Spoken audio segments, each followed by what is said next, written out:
Chainsaw Man bagus, ya emang bagus, tapi ada jeleknya. Jeleknya di seleramu itu.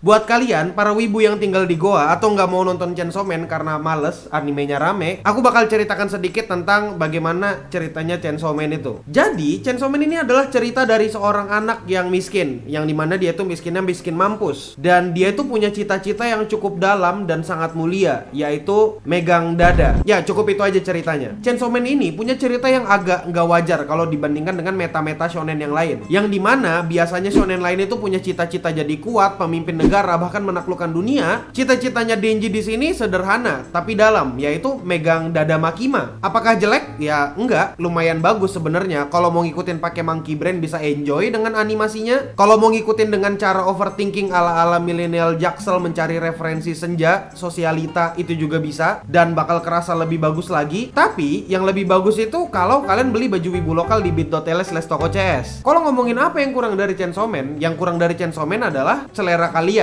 yang kurang bisa mengikuti perkembangan zaman. Ya,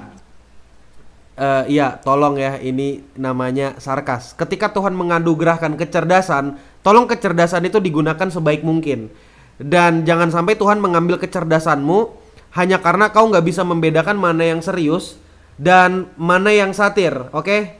Tolong diperhatikan baik-baik biar kecerdasanmu tidak diambil oleh Tuhan. Terlepas dari selera, sebenarnya yang kurang dari Chainsaw Man ini adalah adaptasinya. Kalau kau mau memperhatikan atau ada niatan untuk memperhatikan, Chainsaw Man ini diadaptasi dengan style yang gak anime banget. Maksudnya apa tuh gak anime banget? Ya maksudnya ini anime style-nya lebih ke arah realistis dan cenderung make shot-shot yang sinematik yang kayak ada di film-film. Dan bisa aku bilang ini anime perbandingannya terlalu jauh kalau dibandingkan dengan anime-anime sekarang. Yang dimana sekarang anime kebanyakan itu pakai shot yang statik, cuma geser kiri, geser kanan, zoom in, zoom out. Cuma kayak gitu. Cuma shot depan, shot samping doang. Tapi kalau di Chainsaw Man itu ada shot dari atas, shot dari bawah, dari samping depan juga ada. Jadi ada banyak shot di Chainsaw Man yang bikin itu kelihatan lebih film dan gak anime banget. Kenapa sih Chainsaw Man bisa punya shot-shot yang aneh kayak gitu? Ya meskipun sebenarnya gak aneh. Ya itu semua karena direksi dari direktornya. Direktornya itu minta untuk animasinya dibuat serealistis mungkin. Dan shot yang realistis ini suatu saat bisa jadi akan menjadi masalah. Karena nanti takutnya gak begitu banyak ruang untuk animatornya berkreativitas. Dan juga sekali lagi, akhirnya jadi nggak anime banget seperti yang kalian suka. Produksi Chainsaw Man sangat-sangat terbalik dengan Bocchi the Rock, yang dimana animatornya Bocchi the Rock itu diberikan kebebasan untuk menggambar. Jadi wajar ketika kau nonton Bocchi the Rock ada ketidakkonsistenan, dan sedangkan di Chainsaw Man cenderung lebih banyak yang konsisten daripada yang nggak konsisten. Unsur realism yang berlebihan inilah yang membuat anime Chainsaw Man nggak kerasa seperti anime dan malah kerasa kayak film. Ekspresi dan gerakan fluid yang dimiliki anime ini akan berkurang kalau direksinya menggunakan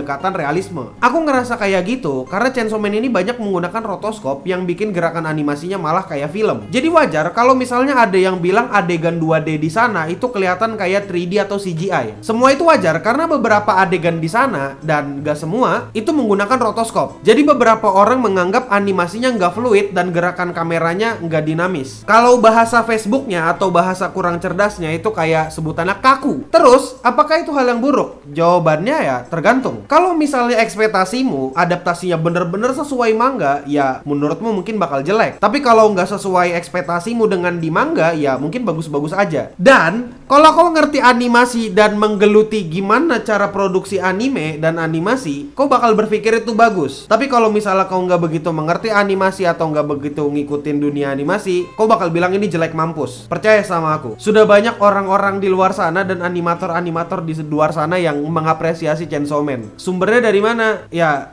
percaya sama aku, sumbernya dari aku. Enggak sih, dari Twitter sebenarnya. Di Twitter banyak orang ngebahas itu. Kalau ngomongin apa yang kurang dari animasi Chainsaw Man adalah nggak dinamisnya ekspresi dari karakter-karakter yang ada di anime itu. Sebenarnya kalau dipikir-pikir itu bisa kelihatan jadi hal yang minor, tapi sebenarnya itu bisa jadi hal yang cukup penting. Karena yang membuat manga Chainsaw Man menjadi rame selain ceritanya adalah seberapa lucu dan seberapa ikoniknya ekspresi-ekspresi atau gerakan-gerakan yang mereka buat di komiknya atau di mangganya. Dan juga kalau melihat manga, di manga itu itu mereka jauh lebih intens dan gore-nya lebih dapet. Dan itu semuanya wajar. Kalau ngomongin manga, di manga mereka jauh lebih intens dan gore-nya lebih kena gitu. Dan itu semua wajar karena manga itu cuma satu panel yang digambar satu kali doang. Sedangkan kalau ngomongin animasi, animasi itu bukan cuma satu lembar gambar, tapi berlembar-lembar gambar yang digabungkan dan akhirnya jadilah 1 detik animasi. Jadi emang agak wajar kalau memang agak beda gitu. Tapi kalau sama ya bagus. Jadi ya agak wajar gitu kalau misalnya ada perbedaan-perbedaan detail, terutama di gore-gore-nya yang ada di sana. Kita kembali lagi ke konsep realisme dan ekspresi yang bisa dibatasi di sini bukan cuma ekspresi wajah dan gerakan dari karakter, tapi yang dibatasi di sini juga adalah ekspresi atau kebebasan berekspresi dari animatornya. Bahkan yang ku baca, tapi aku lupa nyimpan di mana, tapi percaya sama aku, karakter di anime itu diminta untuk menggunakan suara mereka yang biasa aja dan gak menggunakan suara anime. Sekali lagi, wajar dengan direksi realisme nggak akan kerasa kayak anime banget. Kalau untuk ukuran adaptasi, ya emang ada beberapa yang beda dan jujur aku lebih suka yang ada di mangganya. Tapi apakah ini menjawab pertanyaan kalian yang dimana Chainsaw Man itu jelek atau enggak? Ya enggak sepenuhnya jelek, malah Chainsaw Man ini jauh dari kata jelek sebenarnya kalau mau dipikirkan pakai akal dan logika. Yang jelek itu ya selera kalian aja yang nggak suka. Kalau misalnya nggak suka karena gore itu wajar, tapi kalau nggak suka karena bilang animasinya jelek, itu yang perlu dipertanyakan. Dan sekali lagi ini satir ya. Jadi